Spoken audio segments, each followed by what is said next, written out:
আপনার কাছে ভিক্ষা চাইলো, আর আপনি মনে মনে ভাবলেন সারাদিন কষ্ট করে টাকা আমি কামাইছি, টাকাটা আমার, তোমারে ভিক্ষা কেন দেব, শরমিয়া দেব না। তাহলে আপনি কি পরের জন্য না নিজের জন্য? আত্মকেন্দ্রিক, স্বার্থপর। রাস্তায় পড়ে আছে অসুস্থ রোগী, আপনার সুযোগ ছিল সেবা করার, তাকে একটু পড়ে গেছে কাইত হইয়া, আপনি তাকে ধরে একটু তুলে দিতে পারতেন, ধরে একটু হাসপাতাল নিতে পারতেন, একটু সেবা শুশ্রূষা করার সুযোগ ছিল। কিন্তু কে কাইত হয়ে পড়লো, কে পানিতে ডুবে মরলো, কার বাড়িতে আগুন লাগলো, তা নিয়ে আপনার কোনো মাথা ব্যথাই নাই। আপনি আপনার কাজে চলে গেলেন, পরের জন্য হলো না আত্মকেন্দ্রিক হলেন। এই যে আপনি স্বার্থপর হলেন, এটা আল্লাহর সৃষ্টির উদ্দেশ্যের সাথে একবারে সাংঘর্ষিক হলো। এজন্য হাসরের ময়দানে আল্লাহ আপনাকে বলবে, তুমি আমার কাছে কিছুই পাবে না, কারণ তোমারে যে জন্য বানাইছি তুমি সে দায়িত্ব পালন করো নাই। হাসরের দিন বলিবেন, খোদা হে আদম সন্তান, তুমি মোর সেবা করো নাই, যবে সিনু রোগে অজ্ঞান। বলিবে মানুষ, হে প্রভু করো তার, আমরা কেমনি লইব তোমার পরিচর্যার ভার। বলিবে মানুষ, বলিবেন খোদা দেখনি মানুষ কেঁদেছে রোগের ঘরে, তারি শুশ্রূষা করিলে তুমি সেতায় পাইতে মরে। ছোটকালে কবিতা পড়ছিলাম, সম্ভবত ক্লাস 4-5-এর দিকে। এই কবিতা পড়ে মনে করেছি কবিরা তো ভাবুক, তারা তো কত কিছুই বলে, হয়তো কোনো কবি লিখেছে। হাসরের দিন বুঝি আল্লাহ বলবে যে আমার সেবা কেন করো নাই। কিন্তু যখন কামিলে বুখারী খতম করতে শুরু করলাম, আমাদের সময় বুখারী খতম হতো, এখনো কোনো কোনো মাদ্রাসায় হয়। বুখারী কমপ্লিট করতে গিয়ে যখন হাদিস সব একটা একটা পড়া শুরু করলাম, তখন দেখলাম যে এটা হাদিসে কুদসি, স্বয়ং আল্লাহর কথা। এটা কবির কথা না, কবি জাস্ট অনুবাদ করছে কবিতা। আপনাকে আপনার জন্য বানানো হয় নাই, আপনি স্বার্থপর হবেন না, আত্মকেন্দ্রিক হবেন না। হাসরের দিন আল্লাহ তাআলা আপনাকে প্রশ্ন করবেন, খাবার চেয়েছিলাম, খাবার আমাকে দেও নাই, আজকে আমার কাছে জান্নাত কেন চাও? আপনি আশ্চর্য হয়ে বলবেন, আল্লাহ তুমি আবার কবে খাবার চাইলে? তোমার মতো মহান সত্তাকে আমি খাবার কেমনে দিব, আমি তো বুঝি না। আল্লাহ বলবেন, ওই যে ফকির তোমার কাছে খাবার চেয়েছিল, ওই দরিদ্র ফকিরের হাতে দিলে আমি আল্লাহকে দেয়া হতো। সব তুমি একা খাইছো, পকেটে জমাইছো, তুমি কৃপণ, তুমি বখিল, সরো তুমি আমার সামনে থেকে। আমি অসুস্থ ছিলাম, আমাকে সেবা করো নাই। মানুষ বলবে, আল্লাহ এটা কিভাবে সম্ভব? আল্লাহ তাআলা তখন বলবেন, ওই গরিব অসুস্থ মানুষ, ওষুধ কেনার টাকা ছিল না, ওই অসহায় মানুষ সেবা করার মতো কেউ ছিল না। যদি তুমি তাকে টাকা দিতে, তার সেবা করতে, তাহলে আমি আল্লাহর সেবা করাই হতো। আমি ভূমিকায় এই কথাগুলো বলে আমার মূল আলোচনায় এবার যাব। যে কথাগুলো এতক্ষণ বললাম, এই কথাগুলো দ্বারা প্রমাণ হয় যে অন্যের হক আমাদের উপরে আছে না নাই, আমরা ব্যক্তি কেন্দ্রিক না। এই জন্য মানুষকে আল্লাহর খলিফা বলা হয়। আল্লাহ যেমন ব্যক্তি কেন্দ্রিক নাম, আল্লাহ যেমন স্বার্থপর নাম, আল্লাহর চরিত্র তার খলিফার মাঝে প্রতিফলিত হওয়া লাগবে। কোরআন মাজিদ আল্লাহ এই অর্ডার করেছেন, সিবগাতাল্লাহ ওয়া মান আহসানু মিনাল্লাহি সিবগা। ও দুনিয়ার মানুষ, তোমরা আল্লাহর রঙে রঙিন হয়ে যাও। কার রঙে রঙিন হইতে বলছে? আল্লাহর রঙে।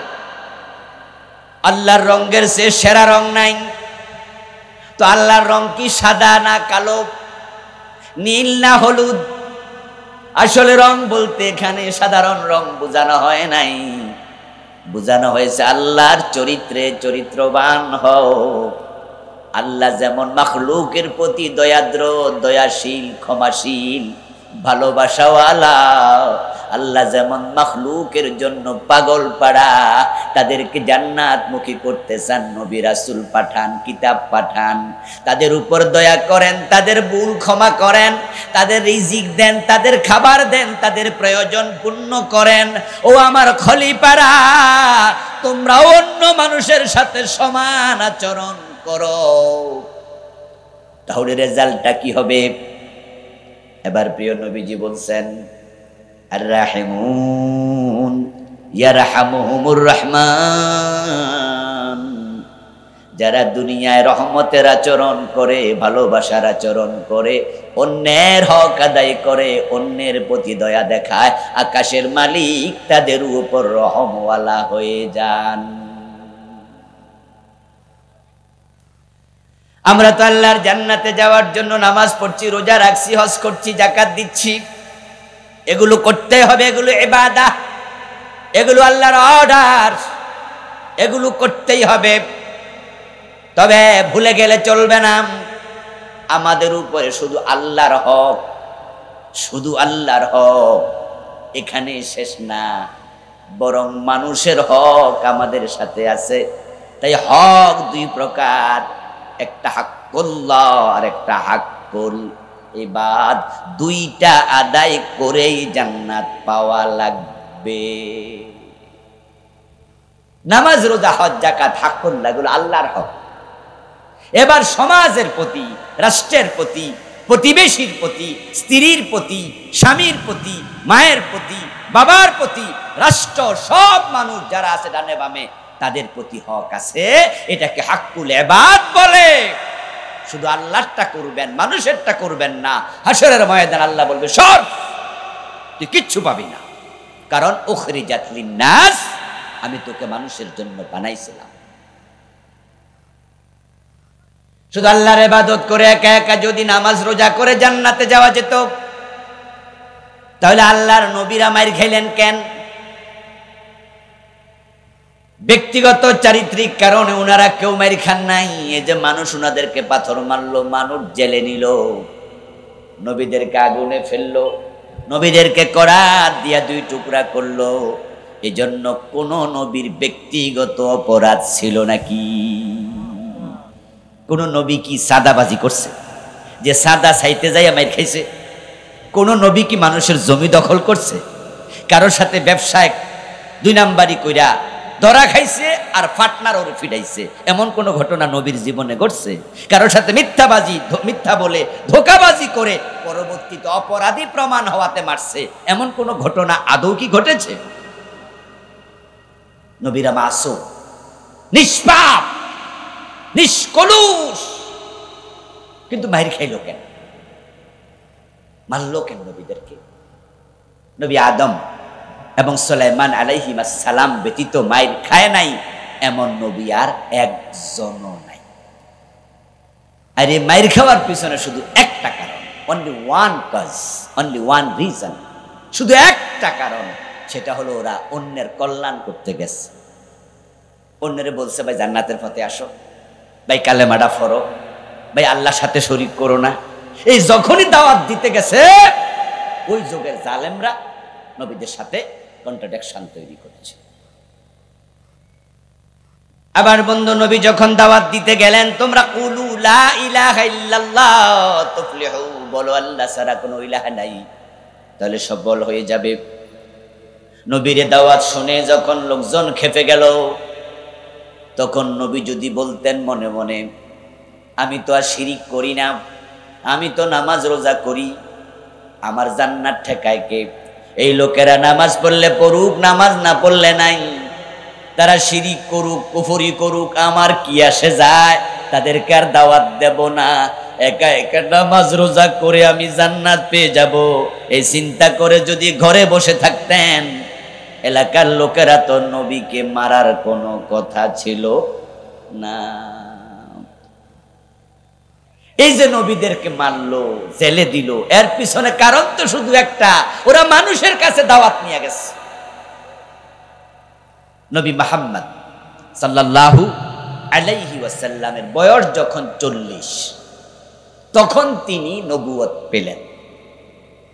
বয়স যখন 43, প্রকাশ্যে দাওয়াতের অর্ডার প্রাপ্ত হলেন। আর 43 বছর বয়সে যখন সাফা পাহাড়ে দাঁড়িয়ে তিনি বললেন, কুলু লা ইলাহা ইল্লাল্লাহ তুফলিহু, তোমরা বলো আল্লাহ ছাড়া ইলাহা নাই, তখনই আপন চাচা পাথর মারল। আচ্ছা, যদি নবী মানুষকে দিনের দাওয়াত না দিতেন, এই 43 বছরে তারা যেমন পাথর মারে নাই, দাওয়াত না দিলে তখনও আর মারত না। তাহলে পাথর খাওয়া শুরু সেদিন, মানুষকে দাওয়াত দিতে গেলেন যেদিন। কথা কিন্তু বুঝলেন? যে মানুষগুলো প্রিয় নবীকে পাথর মারলো আপন চাচা সহ, ওই মানুষগুলো নবীর নাম দিয়েছিল আল আমিন। প্রিয় নবীজিকে তারা নাম ধরে ডাকতো না, মুহাম্মদ নামটা ভুলতে বসেছিল। তারা বলে আস-সাদিক, সত্যবাদী। তারা বলে বিশ্বস্ত, ওই ভালো মানুষ। কিন্তু দাওয়াত শুরু আর পাথর শুরু। আল্লাহর নবীরা যদি ব্যক্তি কেন্দ্রিক হতেন তাহলে তারা মাইর খেতেন না, কারণ তাদের চরিত্র ছিল 1 ক্লাস 1 নাম্বার চরিত্রের মানুষ। মারবে কেন? তাদের মাইর খাওয়ার পিছনে কারণ মানুষমুখী হওয়া আর মানুষকে জাহান্নাম থেকে বাঁচানোর চেষ্টা করা। এটা নবীর জন্য যেমন ফরজ, এটা সব মানুষের জন্য ফরজ। কুনতুম খায়রা উম্মাতিন উখরিজাত লিন-নাস তা'মুরুনা বিল মা'রুফি ওয়া তানহাউনা আনিল মুনকার। আপনাকে আমাকে বানাইয়া আল্লাহ বলে, তোমাকে আমি অন্যের জন্য বানাইছি। অন্য মানুষের জন্য বানানোর ব্যাখ্যা হলো, তোমরা শুধু একা একা সৎ কাজ করবে না, সমাজে সৎ কাজের আদেশ দিতে হবে। একা একা অন্যায় থেকে বিরত থাকবে না। অন্যায় যেখানে দেখবা সেখানে অন্যায়ের বিরুদ্ধে প্রতিরোধ গড়ে তুলতেই হবে। আপনার আমার কাজ হচ্ছে অন্যায় করব না, অন্যায় সহ্য করা হবে না। অন্যায় যেখানে, প্রতিরোধ সেখানে। আমাদের জীবনের সাথে অন্যের হক জড়িত। তো আজকে আমার প্রতিপাদ্য আলোচ্য বিষয় হলো, আমরা তো আল্লাহর হক নিয়ে কত ওয়াজে শুনলাম, আজকে আমাদের কিছু ডানে বামের লোক মানুষজন, তাদের হক কি সে প্রসঙ্গেও একটি অংশ নিয়ে কথা বলবো। সব বলা এক মাহফিলে সম্ভব না। আমি বলতে চেয়েছি যে শুধু নামাজ রোজা করে আপনি জান্নাত পাবেন না, আপনাকে মানুষের হক আদায় করতে হবে। মনে রাখবেন, আংশিক জিনিস চলে না, অর্ধেক চলে না। ফজরের নামাজের ফরজ কয় রাকাত? বলেন না, আবার বলেন, কয় রাকাত?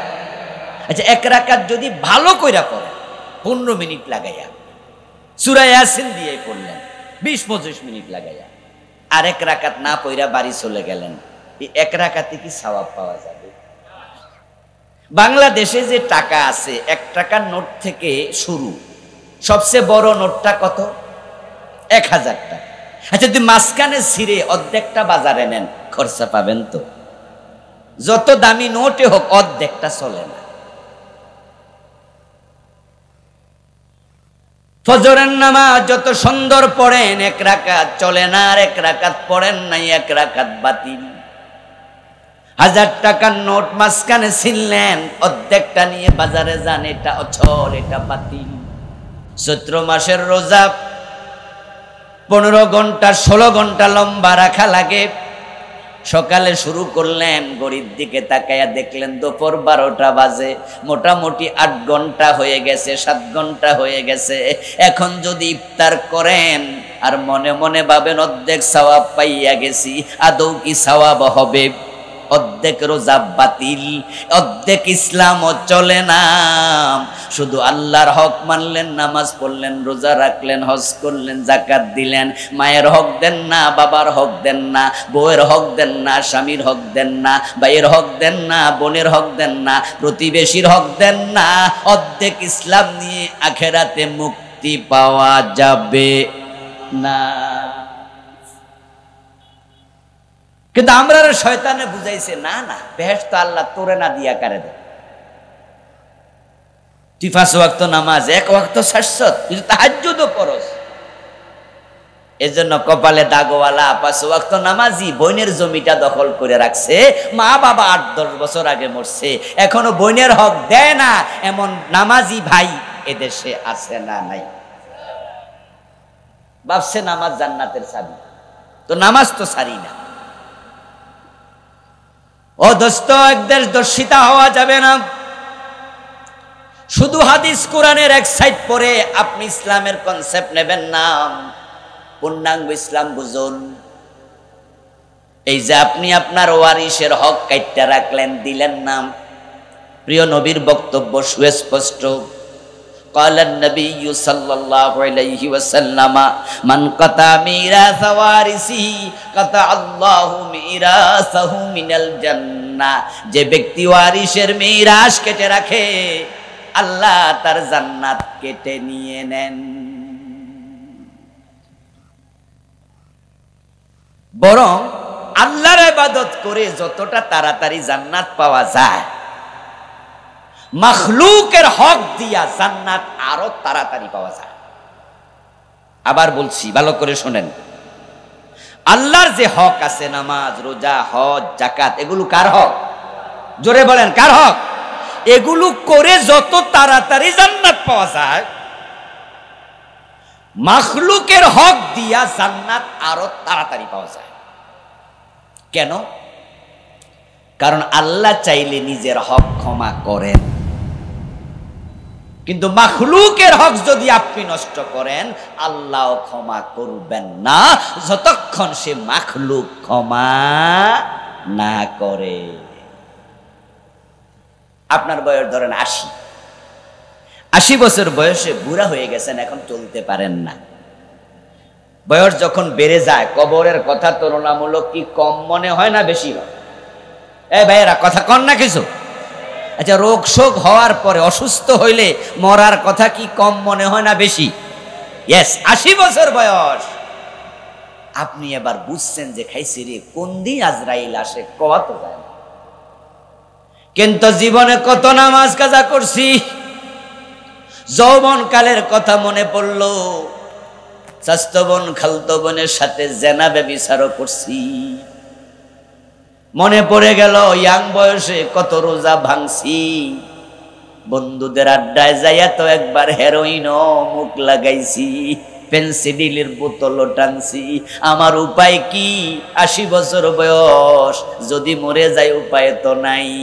এবার তাহাজ্জুদে যাইয়া সেজদা দিয়া চোখের পানি ছেড়ে আপনি বললেন, রব্বানা যালামনা আনফুসানা, আমার রব, আমি তো জেনাকারী, আমি তো আল্লাহ সুদও খাইছি, আমি তো মদ খাইছি, আমি তো বেনামাজি ছিলাম, কিন্তু আমি এখন বুঝছি আমার তো উপায় নাই, আমি তোমার কাছে মাফ চাই, তোমার কাছে ক্ষমা চাই। চোখের পানি ছাইরা দিয়া তাহাজ্জুদের বিছানা ভিজালেন। বলুন তো, তাওবা করলে ক্ষমা পাওয়ার সম্ভাবনা আছে না নাই? তবে যদি মানুষের হক নষ্ট করেন, চোখের পানি ছাইরা যদি পুরা তাহাজ্জুদের বিছানা ফুকুর বানান, আল্লাহ চিৎকার, আপনার চিৎকার শুনে বলবে, বান্দা আমার কাছে মাফ চাইয়া লাভ কি? এটা তো আমার হক না। তাহলে জটিল কোনটা? জটিল কোনটা? বান্দা হক, মানুষের হক। বরং মানুষ যখন বান্দার প্রতি, মাখলুকের প্রতি দায়িত্ব আদায় করে, আকাশওয়ালা তাড়াতাড়ি খুশি হয়ে যায়। রাসূলুল্লাহ সাল্লাল্লাহু আলাইহি সাল্লাম বলেন, দেখো মাখলুকের সেবায় আল্লাহ কত খুশি হয়। মেরাজের রাতে আমি নবী মুহাম্মদ জান্নাতে ঢুকলাম, দাখালতুল জান্নাহ, আমি জান্নাতে ঢুকেছি। তারপরে দেখলাম রাজুলান রাআইতু রাজুলান ইয়াতাকাল্লাবু ফিহা, জান্নাতে যেখানে যাই সেখানে একজন ব্যক্তি পুরা জান্নাত ঘুরে বেড়াচ্ছে। ফেরদাউসে গিয়ে দেখা, আদনে গিয়ে দেখা, খুলদে গিয়ে দেখা, এক ব্যক্তির সাথে পুরা জান্নাতের সব জায়গা আমার দেখা হয়। আমি অবাক হলাম, জিব্রিলকে জিজ্ঞাসা করলাম, ও জিব্রিল ভাই আমার, এই লোক কি নেকামল করেছে, আল্লাহ পুরা জান্নাত তার জন্য বাড়িত করে দিয়েছে। জিব্রিল বললে, হুজুর আপনি ভাববেন না সে অনেক বড় আমলকারী, বরং দাখালাল জান্নাতা ফি শাজারাতিন কাতাহা আন যাহরিত তরিকি তুজিন্নাস, রাওয়াহুল বুখারী। সহিহ বুখারীর হাদিস শোনাচ্ছি প্রিয় ভাই। রাসূলুল্লাহকে জিবরিল বলেন, এই লোকটা জান্নাত পাওয়ার পিছনে কারণ শুধু একটা, সেটা হলো মানুষের চলাচলের রাস্তায় একটা গাছ ছিল। পথিক রাতের বেলায় ওই মোড়ের গাছটাতে ধাক্কা খাইতো, হোঁচট খাইতো, ব্যথা পাইতো, এটা রাস্তার মোড়ে ছিল। এই লোকটা সিদ্ধান্ত নিল, এই রাস্তাটা আমি পরিষ্কার করে দেব, এই গাছটা আমি কেটে ফেলে দেব, মানুষের উপকার করতে চাই। সে কষ্ট করে গাছটা কেটে ফেলেছে। এই আমলে খুশি হইয়া আল্লাহ পুরা জান্নাত তার জন্য খুলে দিছে। মানুষের উপকার আল্লাহর এত পছন্দ, এত পছন্দ। শুধু একটি পিপাসিত কুকুরকে পানি খাওয়াইয়া একজন পতিতা তার জীবনের সব গুনাহ ক্ষমা পেয়েছে, এমন হাদিস কি আপনারা শুনেছেন আগে? মাশাআল্লাহ, যে শুনেছেন, এটাও বুখারী। মাখলুকের প্রতি দয়া দেখান, ভালোবাসা দেখান, মানুষের হক দেন। এখন এই জমিনে যত হক মানুষ আমাদের কাছে পাবে, তার মাঝে আজকে বলবো আমি স্বামী স্ত্রীর হক প্রসঙ্গে। আমরা এখানে অনেকেই হাসরের ময়দানে ধরা খাওয়ার আসামি হব। অসংখ্য স্বামী জমিনে আছে, বউয়ের হক দেয় না। আবার অসংখ্য বউ আছে, স্বামীর হক যথাযথ আদায় করে না। এবং ইসলাম স্বামী স্ত্রীর মাঝে কি কি হক আবশ্যক করেছে, অনেক স্বামী স্ত্রী এটা জানেও না। বিয়ে করছেন 30 বছর আগে, 40 বছর আগে, দাড়ি পেকে গেছে, এখনো মোহরানা দেয় নাই, এমন 2-4 জন স্বামী আজকের মাহফিলে থাকার সম্ভাবনাও আছে। বাংলাদেশে কত পার্সেন্ট লোক বউয়ের মোহর দেয়? কত পার্সেন্ট? বরং সেটা বর্তমানে আরো জঘন্য পর্যায়ে চলে গেছে। এমন পরিমাণ মোহরানা ধার্য করা হয় যা দেয়ার সামর্থ্য অনেক স্বামীর নাই। এলাকা খোঁজ নেবেন, ছেলে রিক্সা চালায়, ওর বিয়ে তো 3 লাখ 5 লাখ মোহর। এই সিস্টেম কি আপনাদের কাফাসিয়া আসেনি? আছে। আমি নোয়াখালী অঞ্চলে এক ভাইয়ের দুঃখের কথা শুনেছি। এক ভাইকে আমি বললাম, কি খবর, বাচ্চা কাচ্চা আছে? আমার পরিচিত হাসি দিয়ে বললেন যে হুজুর বিয়ে তো করি নাই। আমি বললাম ইন্না লিল্লাহ, এখনো বিয়ে হয়নি? বলে হুজুর মোহরের জ্বালা বিয়ে করতে পারতেছি না। ও কামেল পাস, মাস্টার্স পাস। বললো এখন যখন ব্যালেন্স করতে যাই যে আমার পরিবার যে স্ট্যাটাসের, এই পরিবার এই ফ্যামিলির বিয়ে করতে গেলে হুজুর 7 লাখ 10 লাখের নিচে কোন বাবা মেয়ে বিয়ে দিতে রাজি হয়? আমার তো টাকা নেই। এবং বাংলাদেশে যারা মোহর লেখে, মেয়ের বাবা ছেলের কাছে যে কাবিল নিল, মোহর নিল, হেও জানে জামাই দিত না, কিন্তু 5 লাখ লিখতে হইব। আবার যে ছেলে রাজি হলো, ছেলের বাবা রাজি হলো, 5 লাখে লেখেন। ছেলে এবং ছেলের বাবাও জানে আমরাও দিতাম না, ঠিক না? তো লেখলো কেন? তালাক দিতে যেন না পারে, দেয়ার চিন্তা নেই। অথচ মোহর দেয়া স্বামীর জন্য স্ত্রীকে নফল না ফরজ? মাসালা বলেন না, দেন আর না দেন, পরে না চিন্তা করবো যে দিমু কিনা, কিন্তু মাসলা তো কয়া লাগবো। মোহর দেয়াটা ফরজ না নফল? এটা ফরজ। আল্লাহ তাআলা কোরআন মাজিদে অনেকগুলা সূরায় বলছেন, ওয়াতুন নিসা সাদুকাতিহিন্না নিহলা, তোমাদের স্ত্রীদেরকে তাদের প্রাপ্য মহর খুশি মনে দাও।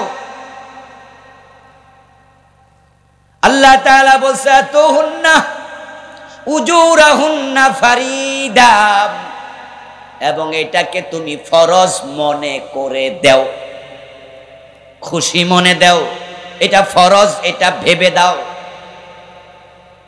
যদি না দাও, মান তাজাওয়াজা ইমরাআতান বিসাদাকিন, কোন পুরুষ নারীকে বিয়ে করলো, মোহর নির্ধারণ করলো, ওয়ানবি আল্লাহ ইউদ্দি, আর মনে মনে ভাবলো দিমুনা, ফাহুয়া জানিন, হাসরের দিন সে জিনাকারের কাতারে দাঁড়াতে হবে।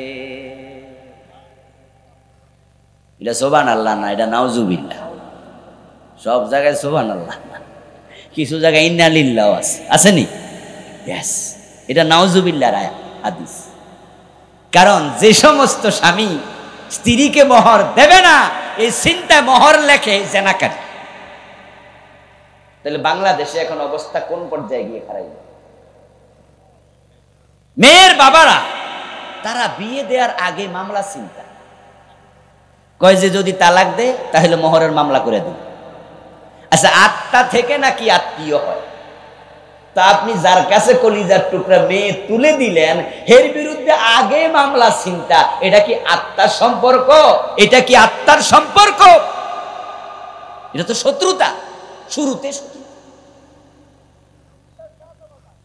আমার প্রিয় ভাই, স্ত্রীর অধিকারের মাঝে 1 নাম্বার মোহর পরিশোধ। সুতরাং যারা মোহর দেন নাই, জিনাকারের কাতারে দাঁড়াতে হবে।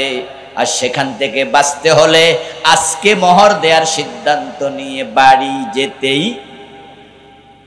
এটা আপনার স্ত্রীর 1 নাম্বার অধিকার। এখন মোহরটা কত হবে, কত টাকা হওয়া উচিত? কয়লেন নবী সাল্লাল্লাহু আলাইহি ওয়াসাল্লাম, খায়রুস সাদাক আইসারু, প্রিয় নবী বলছেন ওইটাই হলো সেরা মোহর, যেটা পরিশোধ করা স্বামীর জন্য সহজ হয়। তাহলে মোহর হবে ওই পরিমাণ যে পরিমাণ পরিশোধ করার সামর্থ্য আছে, এর চেয়ে বেশি নয়।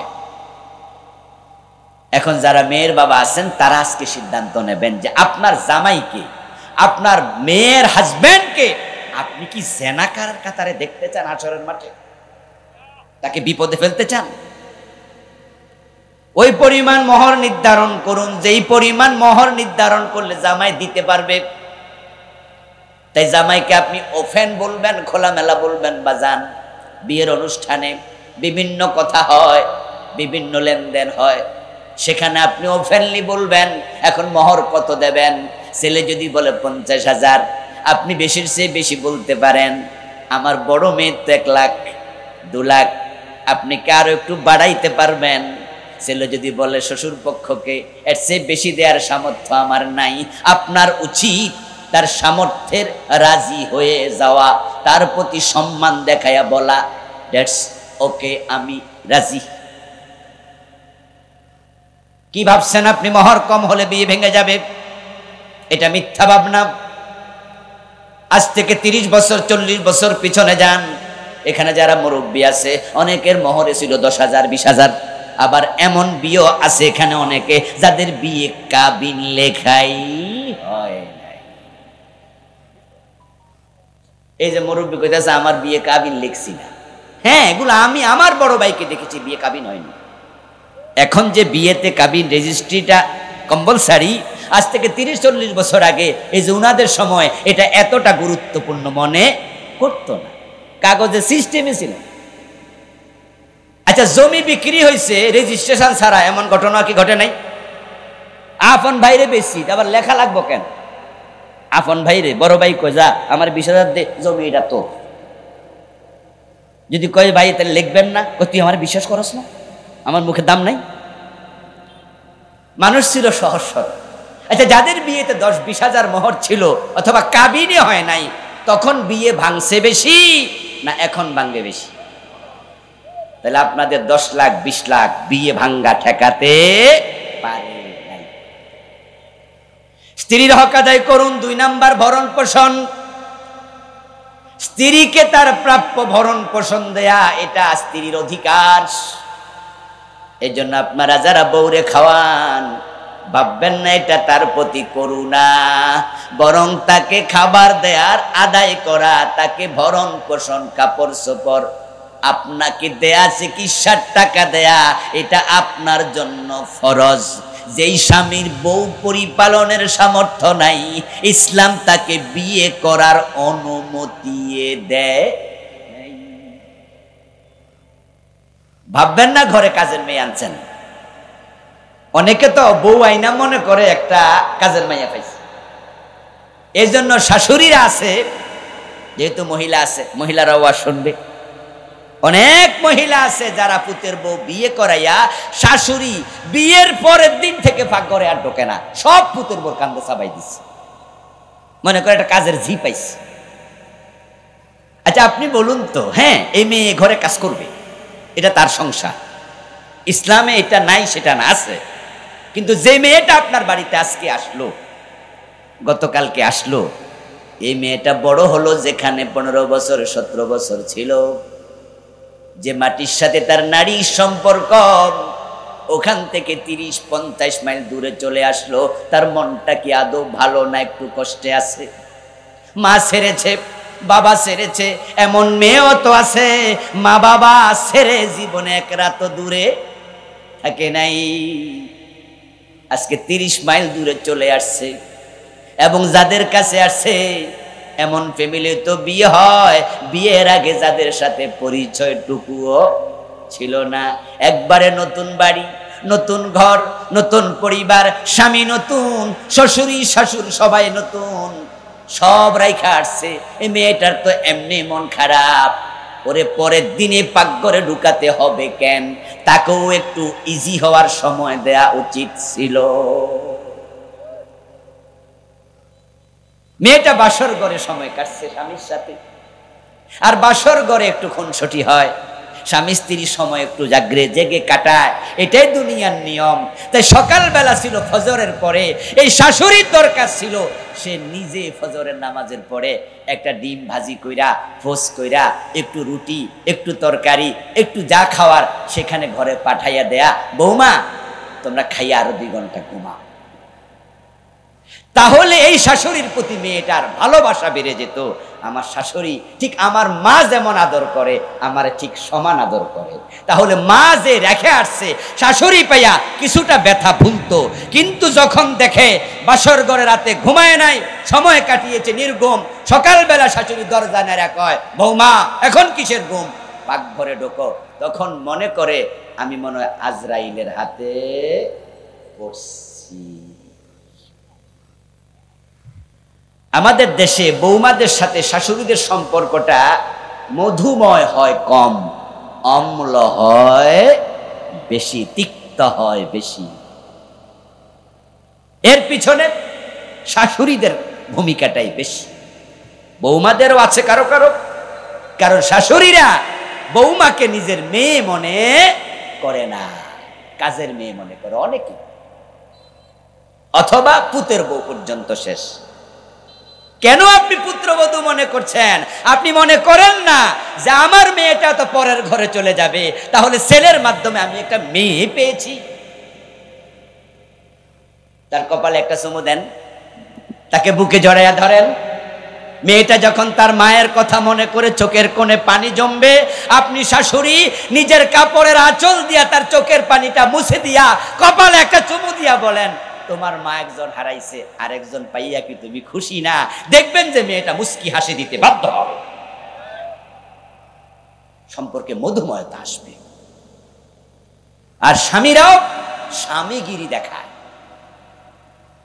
স্ত্রীর সাথে আচরণ করে খুব স্ট্রং আচরণ, শক্ত আচরণ। কারণ বাংলাদেশে কে নাকি প্রবাদ শিখাইছে, বাসর ঘরে কি মারতে হয়।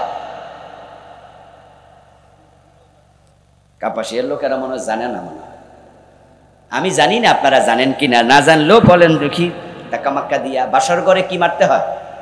এই যে জানে দেখি। আচ্ছা বাসর ঘরে বিড়াল মারার প্রবাদটা কে বানাইল? এই প্রবাদের পিছনে কি? এই প্রবাদের পিছনে কি? আমি স্বামী স্ত্রীর হকের কথা বলছি। স্বামী স্ত্রীর সম্পর্ক এতটা প্রাচীন সম্পর্ক, এই সম্পর্ক আল্লাহর জান্নাত থেকে শুরু হয়েছে। জানেন তো আপনারা আদম নবীর কি মা আছে? আরে হ্যাঁ না বলতে হবে, বলেন। আদম আলাইহিস সালামের মা আছে, আদম নবীর বাবা আছে, কিন্তু আদমের বউ আছে কিনা? এই সম্পর্কটা হচ্ছে 1 নাম্বার সম্পর্ক পৃথিবী। মানুষের পারস্পরিক যে ডিলিংস, রিলেশন, এটা আল্লাহর জান্নাত থেকে শুরু হয়েছে। যেটা ওটা হলো ইয়া আদম উসকুন আনতা ওয়া যাওজুকাল জান্নাহ। আল্লাহ তাআলা হযরত আদম আলাইহিস সালামের দেহের বাম পাজরের হাড্ডি থেকে মা হাওয়াকে বানালেন। তাহলে দুনিয়ার নারী পুরুষের দেহের অংশের মতোই, সুবহানাল্লাহ পড়েন। এটাকে আল্লাহ তার বড় নিদর্শন বলেছেন, ওয়া মিন আয়াতিহি আন খালাকা লাকুম মিন আনফুসিকুম আজওয়াজা লিতাসকুনু ইলাইহা ওয়া জাআলা বাইনাকুম মাওয়াদ্দাতাও ওয়া রাহমা। আল্লাহ কোরআন মাজিদে বলেন, আল্লাহর বড় বড় নিদর্শনের মাঝে এটা একটা বড় নিদর্শন, তিনি তোমাদের দেহের অংশ থেকে তোমাদের স্ত্রীকে বানাইছে। মানে এখানে আদম হাওয়াকে বোঝাচ্ছে। আদম আলাইহিস সালাম জীবিত মানুষ, উনার পাজরের হাড্ডি থেকে আল্লাহ মা হাওয়া আলাইহিস সালামকে বানায়। এজন্য হাওয়া হাইয়ুন থেকে, হাইয়ুন মানে জীবিত, হাওয়া মৃত জিনিস থেকে হয় নাই, জীবিত আদম থেকে হয়েছে। তারপরে আল্লাহ বলে, শোনো, এই হাওয়াকে পাওয়ার পরে আদমের অন্তর জান্নাতে প্রশান্ত হয়ে গেছে। এর আগ পর্যন্ত আদম জান্নাতের এত নেয়ামত পাওয়ার পরেও তার মনটা প্রশান্ত ছিল না।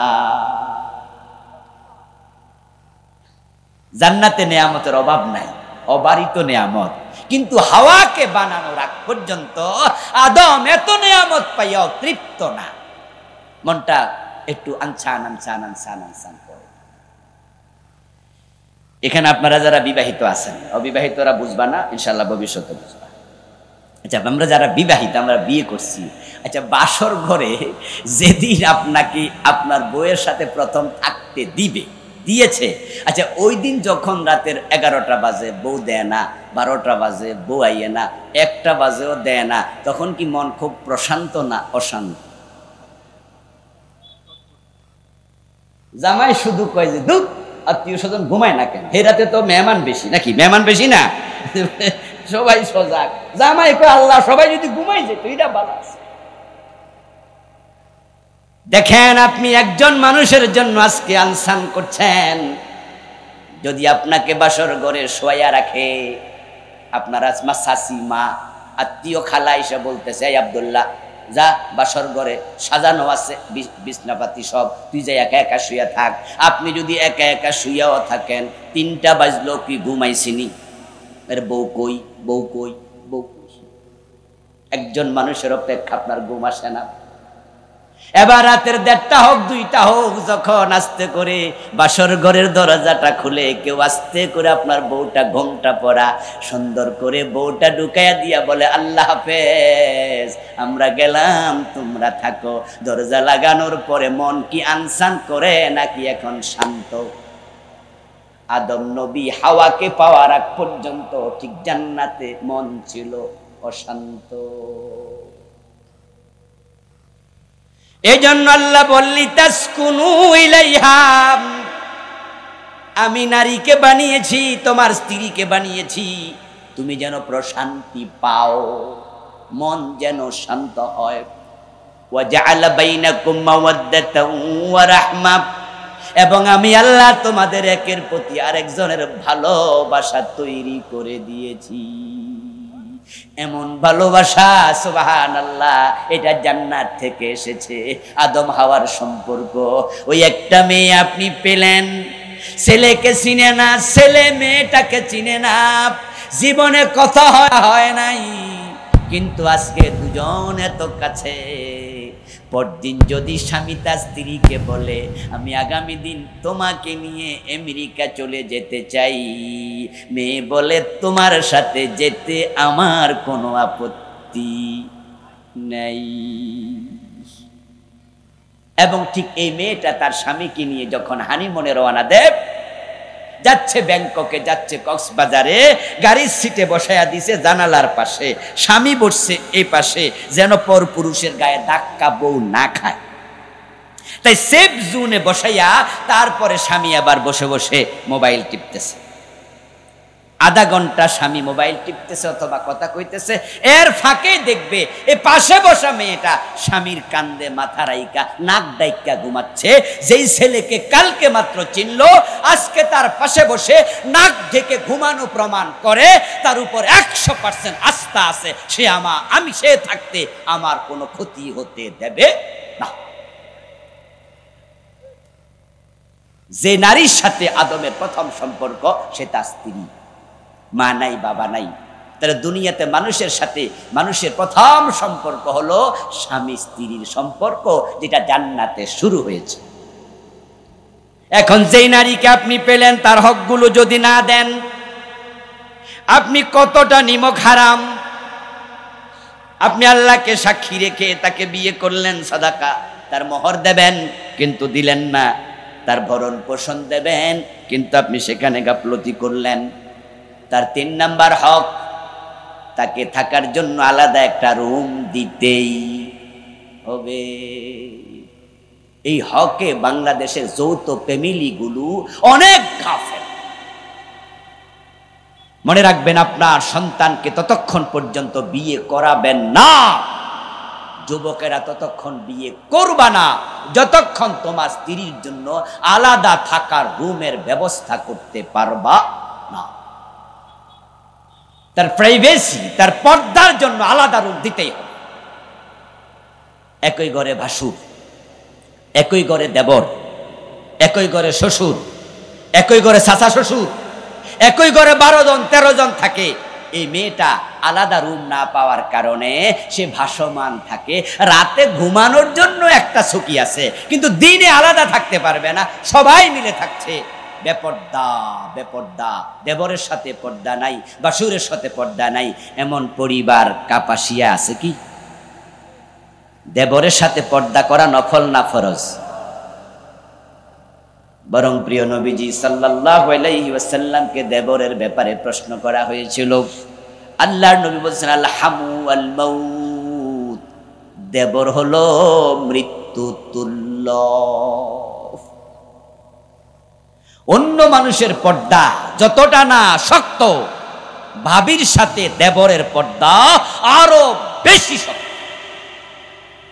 দেবর আজরাইল, মৃত্যু দেখলে, আজরাইল মালাকুল মউত দেখলে আমরা যেমন পালাবো, আমরা আজরাইলের নাম শুনলে ভয় পেয়ে যাই, রাসূল বলছে দেবর ঠিক তাই। কিন্তু যৌথ ফ্যামিলিগুলোতে দেবরের সাথে পর্দা হয় সবচেয়ে কম, যার কারণে যত জেনা বেবিচার হয় অনেক জায়গায় দেবরের সাথে বেশি হয়। বিশেষ করে যাদের স্বামী বিদেশ চলে যায়, দেবর শব্দটাই ভালো শব্দ নয়। দেবর, দে মানি দ্বিতীয়, বর মানি স্বামী। তো দেবর অর্থ কি? লা হাওলা ওয়ালা কুওয়াতা ইল্লা বিল্লাহ। মানুষের স্বামী কয়জন? ভাই ভাইয়েরা কথা কন, স্বামী কয়জন? তো তাহলে দ্বিতীয় স্বামী করতে আসে, এটা হিন্দুয়ানি শব্দ। হিন্দুরা তাদের স্বামীর ভাইকে তারা দ্বিতীয় স্বামীর আসনে রাখে। আমরা মুসলিমরা এটা বলবো না, আমরা স্বামীর ভাইকে নিজের ছোট ভাইয়ের আসনে রাখতে চাই। তবে শরীয়ত পর্দা ফরজ করেছে, তাই পর্দার বিধানও মাথায় রাখতে হবে।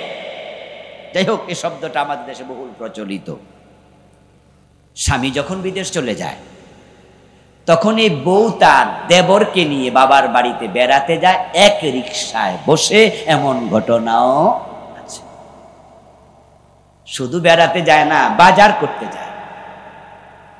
এমন ঘটনাও আছে দেবরকে রেখে একসাথে নিয়ে সিনেমা দেখতে যায়। আপনার স্ত্রীকে আপনাকে প্রাইভেসি মেনটেনের জন্য, তার পর্দার জন্য তাকে বাসস্থান দিতেই হবে। স্ত্রীর আরেকটি হক হলো তাকে উত্তম আচরণ দেয়া। আশিরুহুন্না বিল মারুফ, আল্লাহ কোরআনে বলছে স্ত্রীদের সাথে সর্বোত্তম ব্যবহার করো। আমাদের দেশের স্বামীরা তারা বউয়ের সাথে সর্বোত্তম ব্যবহার করে না, বাসর ঘর থেকে বিড়াল মারা শুরু। বিড়াল মারার প্রবাদ মানে হলো বাসর ঘরে মেজাজ দেখাইও, বউরে বুঝাইও আমি খুব তেরা মানুষ, তাই বউ নাকি মেও মেও করবে, ভয় পাবে। নাউজুবিল্লাহি মিন যালিক। বউ তো প্রেমময় স্বামী চায়, এমন স্বামী চায় যে স্বামী বউকে তার নিজের জানের মতো ভালোবাসবে। আমার নবীর জীবনের দিকে তাকান, স্ত্রীদেরকে এতই ভালোবাসতেন। মা আয়েশা বলেন, আমি যখন হাড্ডি চাবাতাম, হাড্ডি চুষে যখন রেখে দিতাম, মাঝে মাঝে দেখলাম আল্লাহ রাসূল সেই হাড্ডি মুখে তুলে আবার চুষতেছেন। মায়ের সাথে বর্ণিত হাদিস, আমি গ্লাসের যে জায়গায় মুখ রেখে পানি পান করতাম, আমি রাসূলুল্লাহকে দেখতাম ঠিক সেখানে মুখ লাগাইয়া তিনি পানি পান করছেন। আমার রাসূল আমাদেরকে কোনোদিন গালি দিয়ে কথা বলেন নাই, স্ত্রীদের গায়ে কখনো হাত তোলেন নাই। কিন্তু ভালো ব্যবহারের জায়গায় গ্রামে গঞ্জে এটাও শোনা যায়, হাল চাষ করার জন্য গরু পিটানোর যে লাঠি আছে, মাঝে মাঝে ওই লাঠি দিয়া কেউ কেউ বউ পিটায়। বাজারে যাইয়া ঝগড়া কইরা যদি না পারে, বাড়িতে আইসা তেজ মিঠায়, ঝাল মিঠায়। যে স্বামী স্ত্রীর গায়ে হাত দেয় সেটা পুরুষ নয়, এটা কাপুরুষ। সেটা স্বামী নয়, সেটা আসামি।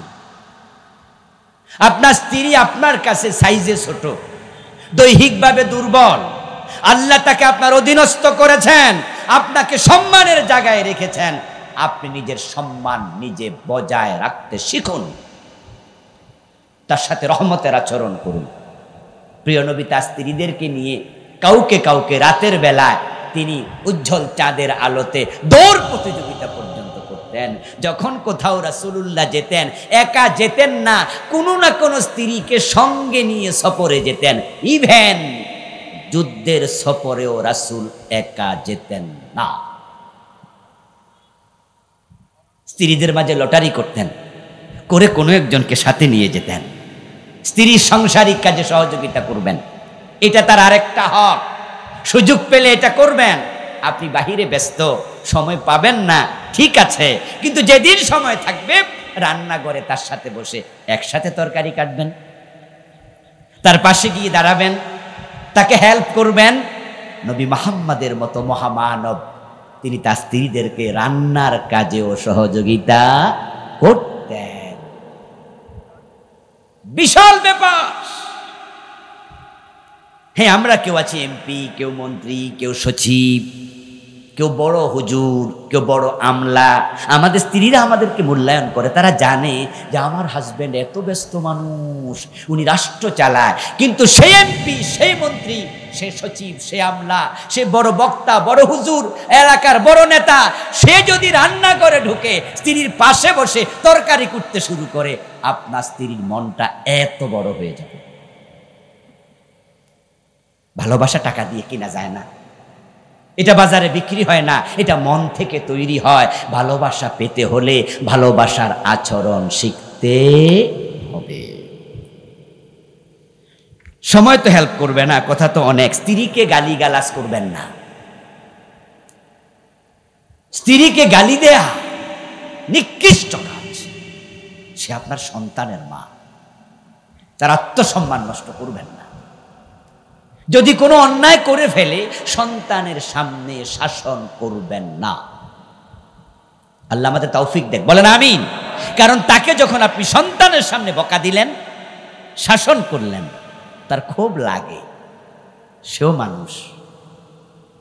সে তখন বোঝে যে আমার সন্তানের সামনে উনি আমাকে হেয় করলো, ছোট করলো। আর যদি সন্তানের সামনে থাপ্পড় দেন, গায়ে হাত দেন, তাহলে যেটা তার কাছে মৃত্যুর মতো কষ্টের হয়। সে খুব অসহায় ফিল করে, খুব কষ্ট পায়। আপনি কি ভাবছেন আপনার স্ত্রীর মনের বদদোয়া কি কবুল হবে না? শুধু সব বদদোয়া আপনারই কবুল হয়। এই জন্য স্ত্রীর গায়ে হাত দেবেন না, সন্তানের সামনে শাসন করবেন না। স্ত্রী যদি কখনো রেগে যায়, ধৈর্য ধারণ করবেন। হ্যাঁ, এখানে আমরা ফেল করি। আমরা প্রত্যাশা করি আমি যদি রেগে যাই তাহলে সে কেন চুপ থাকলো না। মাঝে মাঝে এমন হয় যে আপনি তার কোনো অন্যায়ে রেগেছেন, কিন্তু সে চুপ থাকিনি, একটু মেজাজ দেখাইছে, আর আপনি থাপ্পড় কিল দিলেন, বললেন যে সে চুপ থাকলে তো মারতাম না। আচ্ছা, সে মানুষ, সে কি মাঝে মাঝে রাখতে পারে না? তা আপনি কেন চুপ থাকতে শিখলেন না? এজন্য আসুন যে আমরা নিজেরাও ধৈর্য শিখি। আরে একটা পরিবারে একজন স্ত্রী যে কি পরিমাণ কষ্ট করে, যদি বউ 2-3 দিন বাবার বাড়ি থাকে আপনি টের পাবেন। আমরা মাঝে মাঝে অনুভব করি যখন স্ত্রী 2-3 দিন থাকে না, তখন বাসা মনে হয় ইন্দুরের বাসা। কাপড় চোপড় এখানে একটা ওখানে একটা পরে আছে এলোমেলো ভাবে। আর রান্না করে খাবেন, সুবহানাল্লাহ, বাজার থেকে 100 টাকার ছোট মাছ নিয়ে আসছেন, এনেই তো বউয়ের হাতে তুলে দিয়ে বলছেন, এই দেখো ভালো করে একটু ঝোল দিও, একটু লবণ মরিচ ঠিক করে দিয়ে রান্না করো, আমি এশারের নামাজ পড়তে যাচ্ছি, এসে কিন্তু খাবো। এই মাছ কাটা যে কি কষ্টের, নিজে একবার কাটটা দেখি। কই মাছ এমন এক মাছের নাম যেটা কড়াইয়ের মাঝেও লাফ মারে। কি দেখছেন কোনোদিন? রান্না করতে যখন কড়াইতে নেয়, হে মিয়া, কড়াই উল্টো লাফ দেয়। আর ওই কই মাছটা মহিলা ধরেছে, কেটেছে, কাটা সাফ করেছে, গায়ের তার যে পশমগুলো, তার যে খোসাগুলো, এগুলো ছড়াইছে, এত কষ্ট করে রান্না করলো আপনার জন্য, আর আপনি মুখে দিয়ে দিলেন ধমক, এই এত লবণ দিছে। আচ্ছা বলুন তো, সে কি শখ করে লবণ বেশি দিছে? মানুষ হিসাবে কি লবণ বেশি পড়তে পারে না? একটু ঝাল বেশি হয়ে যেতে পারে না? তা আপনি তার যখন দোষ ধরেন, মুখের উপরে বলে দেন যে দূর কি রাঁধছ, তার খুব না কষ্ট লাগে। হারে 1 ঘন্টা লাগাইয়া এত কষ্ট করলাম, আর লোকটা কইল কি? মানুষটা বড় অকৃতজ্ঞ হয়। কারো কারো অকৃতজ্ঞতা সীমা ছেড়ে যায়। অবস্থা দৃষ্টে মনে হয় যেন লোকটা এমন যে তাকে যদি আমি কলিজাটা কেটে ভুনা করে খাওয়াই, তাও সে বলবে লবণ কম হয়েছে, মানে সে খুশি হবে না। স্ত্রীর প্রশংসা করতে শিখুন, তাকে ধন্যবাদ দিতে শিখুন, দাম্পত্য জীবন সুন্দর হবে। এবং স্বামীদের যে অধিকারগুলো আছে স্ত্রীদেরকে সেগুলো আদায় করতে হবে। আজকে যেহেতু সময় নাই, তাই স্বামীদের অধিকার নিয়ে আজকে আর কথা বললাম না।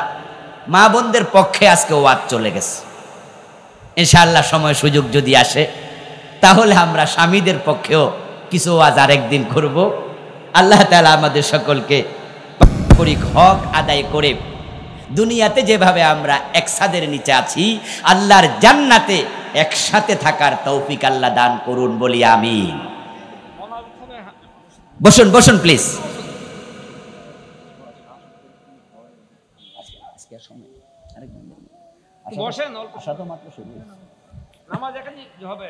আমরা আসরের নামাজ যাদের অজু আছে এখানে পড়বেন, আর অজুর জায়গা না থাকলে তো মসজিদে গিয়ে পড়তে হবে। চারদিকে যেহেতু আজান শুরু হয়ে গেছে, আমরা আর আজকে লম্বা আলোচনা করব না। এটা আমার লেখা একটি বই, আমি 8টা বই লিখেছি আলহামদুলিল্লাহ। তার মাঝে এটা হলো ব্যক্তি ও পরিবার গঠনে ইসলাম। এখানে স্বামী স্ত্রীর হক, পরিবারের হক, মা বাবার হক, ভাই বোনের হক, যা আছে পরিবারের সবই আছে। আমার কালো গাড়িটা আছে এখানে, ওই গাড়িতে আমার লেখা 8টি বই আছে। যারা নিতে চান গাড়ি থেকে বই সংগ্রহ করতে পারেন। একজন বোনের অনেক লম্বা প্রশ্ন, এত লম্বা প্রশ্ন পড়ে উত্তর দেওয়ার মতো সময় আজকে নাই। আমি নিয়ে গেলাম প্রশ্নটা, গাড়িতে বসে পড়ব। পরবর্তীতে কোনো প্রোগ্রামে যদি সুযোগ থাকে আমি সারাংশ আশা করি তুলে ধরব, আল্লাহ তাআলা তার যদি তৌফিক দান করেন। আজকের মাহফিলে আপনারা যারা দীর্ঘ সময় বসে কথা শুনলেন সকলের প্রতি কৃতজ্ঞতা। মাহফিল যারা আয়োজন করলেন তাদের প্রতিও কৃতজ্ঞতা। আসল সংক্ষেপে আমরা দোয়া করি, আল্লাহুম্মা আমিন। আল্লাহুম্মা আনতাস সালাম ওয়া মিনকাস সালাম, তাবারাকতা ইয়া যাল জালালি ওয়াল ইকরাম, রব্বানা লাকাল হামদু কামা ইয়ানবাগি লিজালালি ওয়াজহিক ওয়া আযীমি সুলতানিক, ইয়া রাব্বি লাকাল হামদু কামা আসনাইতা আলা নাফসিক, ওয়াসসালাতু ওয়াসসালামু আলা নাবিয়্যিনা মুহাম্মদ ওয়া আলিহি ওয়া আসহাবিহি আজমাইন। আয় রাব্বুল আলামিন, আজকের এই মাহফিল তুমি কবুল করে নাও। আমরা যারা এসেছি আমাদের জীবনের গুনাহগুলো মাফ করে দাও। ইয়া আল্লাহ, এই মাহফিলে যারা আয়োজন করলেন, টাকা পয়সা দিলেন, বুদ্ধি পরামর্শ দিলেন, সকলের জন্য এই মাহফিলকে নাজাতের ওসিলা বানায়া দাও। দানকারীদের জীবন জীবিকা বারাকা দিয়ে দাও। ইয়া আল্লাহ, আমাদের সালাম তোমার বন্ধুর কবর মোবারক মদিনা মুনাওয়ারায় পৌঁছায়া দাও। ইয়া আল্লাহ, আমাদের মা বাবা, আপনজন, প্রিয়জন যাদের কবরে, সবার কবরে হাদিয়া পৌঁছায়া দাও। সবার কবরকে জান্নাতের টুকরা বানায়া দাও। ইয়া আল্লাহ, যে এলাকায় বসে দোয়া করছি, এই এলাকার মাটির নিচে যারা শুয়ে আছে ঈমান নিয়া, সবার কবরে হাদিয়া পৌঁছায়া দাও। সবার কবরকে বেহেশতের বাগান বানায়া দাও। ইয়া আল্লাহ, আমার প্রিয় ভাই, ইয়া আল্লাহ, আমার মিতা আবুল কালাম আজাদ, মাওলানা আবুল কালাম আজাদের কবরে হাদিয়া পৌঁছায়া দাও। আবুল কালাম আজাদ ভাইয়ের কি জান্নাতের মেহমান বানায়া দাও। যুবক মানুষ, ইয়া আল্লাহ, তোমার ডাকে চলে গেছেন। ইয়া আল্লাহ, তার পরিবার পরিজনকে রহমতের চাদর দিয়ে আবৃত করো। তার সন্তানদের উত্তম অভিভাবক তুমি হয়ে যাও। ইয়া আল্লাহ, এলাকার